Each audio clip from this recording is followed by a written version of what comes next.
We all know naman po si Ms. Julian Santos ang talagang bida doon at siya yung nagbigay buhay kay Esperanza. And if ever po mabigyan ng chance, opo, tatanggapin ko po.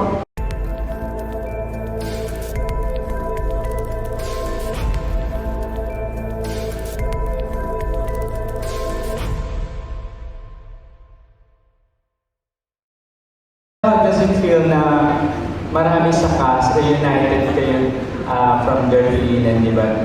Tapos nandito like si Raven, si Jenica, yun, mas naging madali ba yung pagtatrabaho?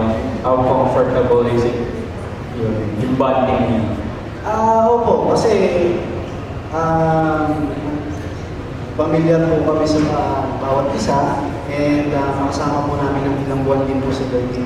So, mas gamay po namin yung bawat isa and mas komportable.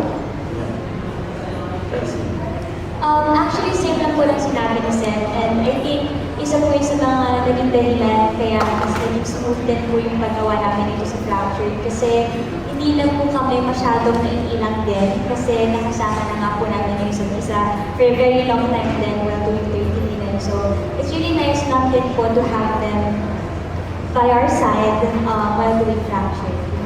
Thank you very much. Kasi parang this is your second project together after your Delina, di ba?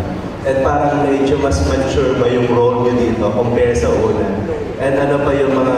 Kasi usually pagka daw yung magkaibigan or mag-shota, hindi naman sila mag-shota pero yung pagka nasa ibang lugar, parang mas nadidiscover nyo yung isa't isa pagka outside social media, di ba? Parang yan. Ano pa yung na-discover nyo in this? Mas mature ba yung character nyo during this project? Siguro po mature in a way na hindi na kami hindi na po ganun karami yung mga bawal namin gawin. Pero may restrictions pa rin naman po, may limitations po, may boundaries. Pero in terms of pagiging mature po ng goals namin dito, yun nga po nakakapag-mura kami and mas marami kami pwedeng add-in improvements na gawin. And I think, masasabi ko mature yung goals namin sa pagsasalita. Yun po. Pero mag-intimate hindi pa po. Alright. Si Seth. Seth? Okay, Seth. Yun nga, mas mature tong role namin dito. May mga, parang, kakaiba to eh. Thriller to. So, kailangan namin mag-mature talaga. At yung sama naman ni Jade, sa nagawa namin, sa mga pagsasama namin, nag-mature din naman. May mga pagbabago rin naman, binatanag talaga. So, nadala namin yun sa mas naging madali yung eksena na i-execute natin.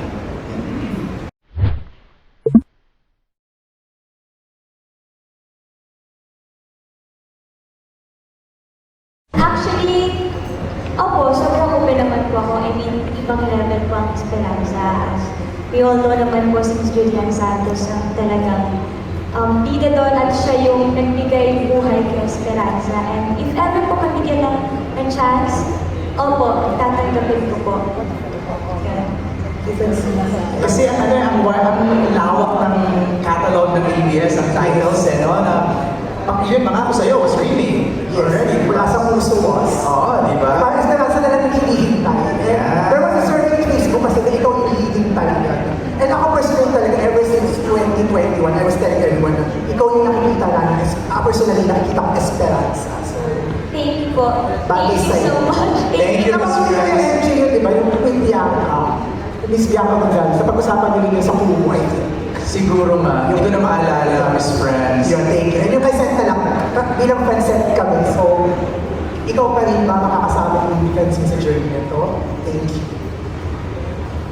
Gusto ko and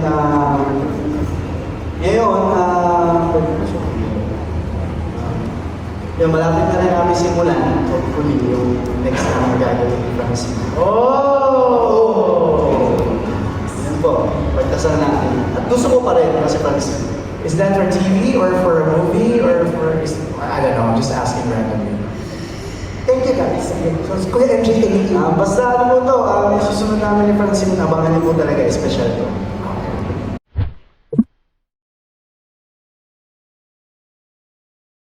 For me, this is something you're not ready for. With everything na mangyayari sa series namin, hindi ka ready. So, I think, para po sa akin, yun yung main reason kung bakit kailangan panoorin yung Fractured. Kasi hindi lang siya about social media talaga in general, but ang dami niyang tatahaning storya na hindi mo malalaman kung ano yun. So, it's full of surprises. So yung nakita namin parang surface level pa lang. Opo. Seth? Kailangan itong panoorin ng mga, ano ngayon, mga influencer, mga... So sila yung kanina pa lang nandito sila dapat ang manonood. Hindi po, sa lahat talaga po, sa lahat ng gumagamit ng social media. Lahat ng gumagamit. Kailangan to dahil una-una napapanahon kasi bilang kabataan, bilang concern din po sa generation ko. Napapansin ko po na kung, para lang po makamit yung ilaw, manghihila ng tao pababa. Mananapak ng tao ng tao, ng kaibigan, matalik na kaibigan, sisirain yung pagkakaibigan. So itong Fractured na to, yung tinatarget talaga na lesson na ibigay nito sa manonood is yung tama at pagiging responsibilidad sa gusto mong mangyari na related social media. Yun po. Kaya kailangan pa